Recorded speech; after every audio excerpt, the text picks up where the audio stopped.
Good day, friends, and trick or treat. Okay, I have all of these pressed.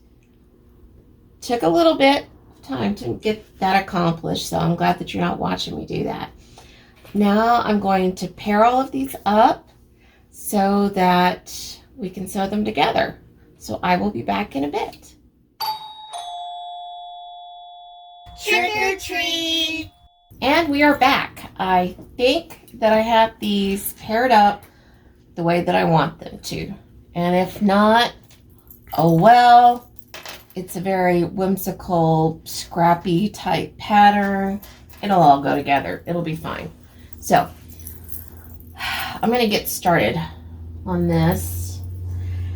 And I'm not going to talk to you too much because when I talk to you, I don't sew nearly as quickly because the machine is going, well, the machine's loud, and so I go slowly so that you can hear me. But we're gonna get started a little bit. Okay. So if you're gonna be sewing along with me, again, I am taking this very slowly, and you should have plenty of time to catch up. And if you've seen some of my previous videos, you know that my allergies have been horrible lately. So there are some days that I am not actually getting anything accomplished whatsoever. So do not feel pressured to rush. Take things at your own pace. And that should actually go with anything. If you have to feel rushed when you're doing something like quilting, that it's not a good feeling. It can suck the joy right out of having, a good hobby. I mean, if it's your business, that's a little bit different, but take your time, get things the way that you want them to be, and just breathe and enjoy the process. And sometimes I will have videos that have quite a bit of content in them, and sometimes I will have some with very little, just because life gets in the way. So don't worry about trying to rush yourself to catch up with where I'm at. Just take your time. Take your time and enjoy it. But I do hope that you will post your fabric selections and pictures of the process on my Facebook page. There's a link down below so that I can see what you're doing as well, because I really want to see. Nothing makes me happier than to see one of my patterns done in a whole bunch of different designs and colorways. And I am more often than not surprised with the color choices, because it'll be something that I wouldn't have thought about, or whether it's the colors or the actual fabric line. And I just love the differences. And even if we're all doing the exact same fabric line, it amazes me how people are putting different fabrics together. It changes the whole look of it. So please, please, please, please share so that I can appreciate your work. It would make me really happy. Okay, see, I'm already gabbing, and this is already taking me way longer than it should just to sew this one set together. So I'm going to say goodbye for now. I will be back after all of these are sewn and pressed. See you in a little while. Trick or treat! Hello friends, we are back, and I have the strips all sewn together, looking fun and spooky. And I was thinking about all of this yumminess right here. And I'm curious, when you were a little kid, what was your favorite thing to get when you were trick-or-treating? And now that you're a grown-up, what do you tend to buy for trick-or-treaters if you have them come to the house? I know that my husband tends to shop for the candy for us to hand out. And he always gets candy that he wants to eat in case kids don't come by. Always. So he's thinking more about his tummy than theirs. And that's totally fine considering we don't really get very many trick-or-treaters. But I remember, and boy am I aging myself now, because in addition to regular candy, we would also get homemade treats back in the day, which is a huge no-no now. And I remember getting popcorn balls. Now, yeah, you can still get popcorn balls from the store, prepackaged, that you can hand out. But that wasn't what I got. I got homemade popcorn balls. And they were so yummy. They really were. And I think I also got cookies sometimes too.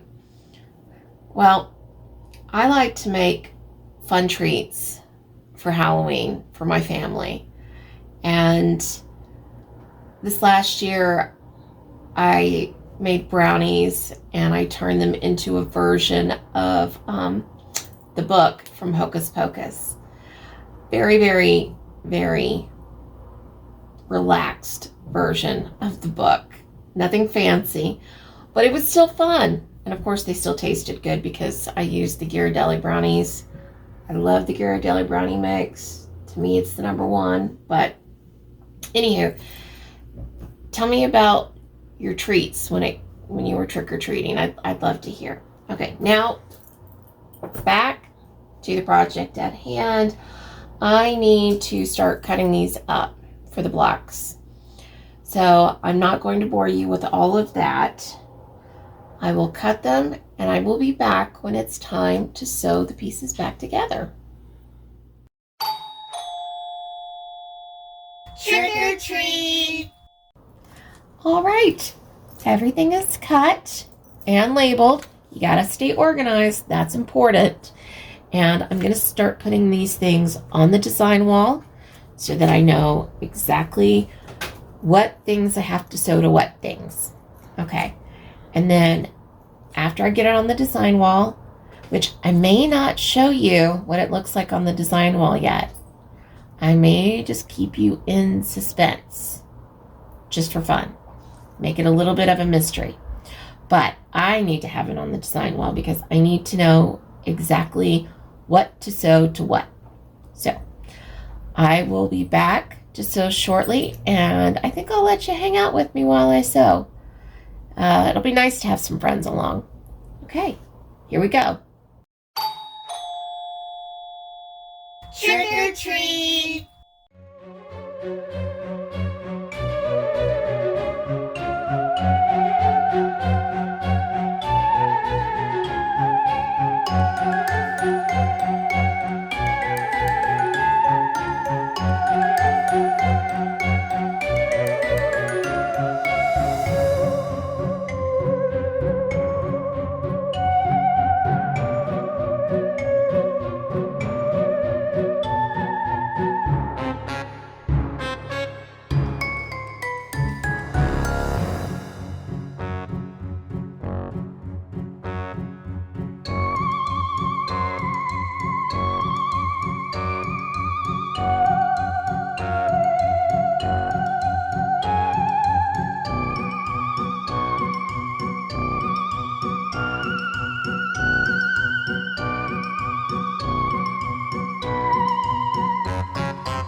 These blocks are coming along so well, so quickly, and they're so fun and Halloweeny. I just love it. Okay, tomorrow I will start working on the rest of it. But for now, thanks for hanging out with me, and I hope you're cozy in your jammies.